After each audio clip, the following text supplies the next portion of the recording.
This is the Lone Crater YouTube. We hope this video helps.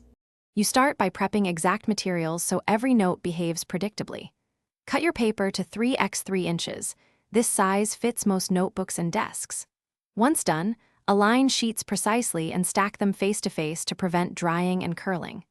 Apply a thin strip of repositionable adhesive or strong glue along the top edge only.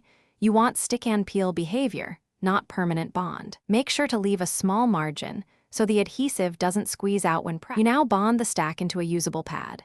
If using glue, spread a thin, even line across the top edge.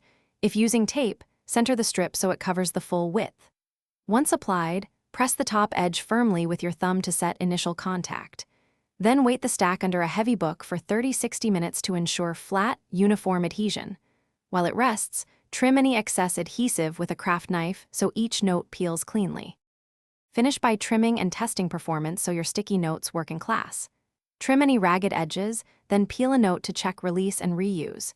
If sheets tear or stick permanently, you use too much glue, reapply a thinner adhesive line or switch to repositionable tape for consistent lift.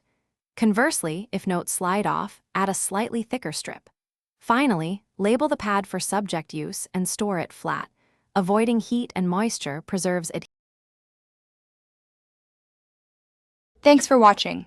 Consider subscribing if we helped you.